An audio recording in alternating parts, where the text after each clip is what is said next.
रायबरेली में विवादित बयानों के चलते फिर चर्चा में आए महामंडलेश्वर अखिलेश्वर दास। विश्व हिंदू परिषद के केंद्रीय महानिदेशक ने दिया विवादित बयान। कांग्रेस सपा और मायावती पर हिंदुओं को बांटने का लगाया आरोप। एआईएमआईएम में अध्यक्ष असदुद्दीन ओवैसी को बताया हैदराबाद में भौंकने वाला कुत्ता। वहीं हिंदू राष्ट्र को लेकर विश्व हिंदू परिषद को बताया संकल्पित। विश्व हिंदू परिषद नेता शंकर सुवर्ण शुक्ल के आवास पर पहुंचे थे महामंडलेश्वर अखिलेश्वर दास। प्रतापगढ़ जनपद में आयोजित कार्यक्रम में शिरकत करने उत्तर प्रदेश पहुंचे थे महामंडलेश्वर अखिलेश्वर दास। लखनऊ से प्रतापगढ़ जाते वक्त रायबरेली में मेल एरिया थाना क्षेत्र के जवाहर विहार रुके थे महामंडलेश्वर अखिलेश्वर दास। स्वामी जी रायबरेली आगमन हुआ, कैसा लग रहा है आपको, कहना चाहिए? जिन कार्यकर्ताओं के वहां आया हूँ, हमको जाना है प्रतापगढ़। पूज्यपाद रामभद्राचार्य जी की भागवत कथा में रास्ते में ये जगह आई है, इसलिए शुक्ला जी के यहाँ हम लोग अल्पाहार के लिए रुके हुए हैं और यहाँ से हम लोग रामभद्राचार्य जी महाराज की कथा में प्रतापगढ़ जाएंगे। स्वामी जी, हिंदू राष्ट्र को लेकर क्या संकल्पना है आपकी? हिंदू राष्ट्र के लिए जो संकल्पना हमारी है वो आपकी भी, आप जब आप पूछ रहे हैं तो विषय आपको भी मालूम है। हिंदू राष्ट्र बनाने के लिए सरकार जो कर रही उसे करने देना चाहिए, लेकिन हम सभी को, एक भी व्यक्ति को जातियों में बंटना नहीं चाहिए। हमको ये नहीं हमारे मन में होना चाहिए मैं क्षत्रिय ब्राह्मण वैश्य शूद्र हूँ, अपितु सारे हिंदू समाज को ये मानना चाहिए कि हमारे देश में मात्र दो ही जातियां हैं, एक हिंदू है और एक मुस्लिम है। हिंदू जो है अपने सर्वधर्म की तरफ तो देखता है, लेकिन देश का मुस्लिम कभी भी हमको स्वीकारने के लिए तैयार नहीं है।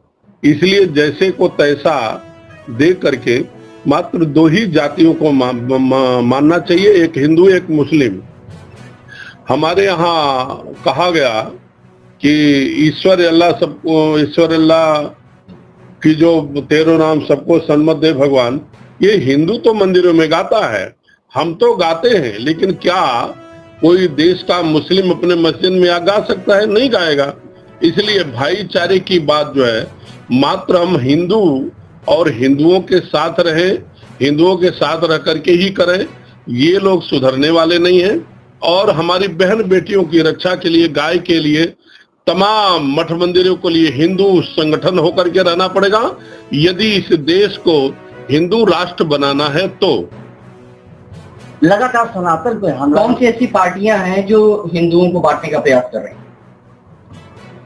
मुझे तो याद नहीं है, मतलब एक दो नाम तो बता ही सकता हूं मैं। उसमें कांग्रेस है, सपा है, मायावती है उत्तर प्रदेश में, और हैदराबाद में 2-4 कुत्ते भी हैं, और जहां जहां सब हैं, भौंकते रहते हैं, लेकिन उससे वो महत्व की बात नहीं है।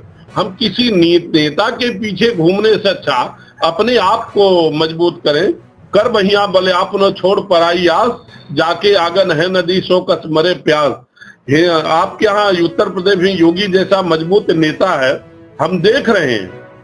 राम मंदिर निर्माण हम लोगों ने देखा, भारत के यशस्वी प्रधानमंत्री नरेंद्र भाई मोदी और उत्तर प्रदेश के यशस्वी मुख्यमंत्री योगी जी के अध्यक्षता में हिंदुओं के ऊपर 500 वर्षों का जो कलंक जैसा हम लोगों को बाबरी कलंक था वो गिरा, और हम लोगों को राम मंदिर का दर्शन हुआ। उसमें भी टीका टिप्पणी करने वाले हैं, उसकी परवाह छोड़ करके हम लोग एक बने, नेक बने, संगठित बने, और जो हिंदू विचारधारा के लोग हैं, हिंदू विचारधारा की पार्टियां हैं, हिंदू विचारधारा के नेता हैं, हिंदुत्व का काम करने वाले हैं, उनको सपोर्ट करना चाहिए। बटेंगे तो कटेंगे। मीटिंग हुई थी जेपीसी वक्त को लेकर, जेपीसी में हंगामा हुआ था, चोट वोट भी लगी थी, बताते गाली गलौज, उसको किस नजरिए से देखें? पतिंगा जब मरता है तो ज्यादा छटपटाता है। ये वक्फ बोर्ड वाले जो हैं उनको पता है कि सही होगा, सही होना चाहिए।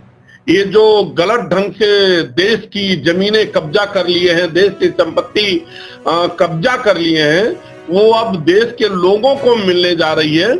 और जब आप पूछ रहे हैं तब मैं जीपीसी के चेयरमैन जगदम्बिका पाल जी को मैं आपके माध्यम से निवेदन करना चाहता हूं कि वो देश की संपत्ति है, जिस हिंदुओं की संपत्ति अवैध ढंग से अब वक्फ बोर्ड ने कब्जा किया है उसको वापस देना चाहिए, और यदि कोई नाम नहीं निकलता है तो उसको वो संपत्ति देश के प्रधानमंत्री जी का जो कोष है राष्ट्रीय कोष में जमा करा देना चाहिए।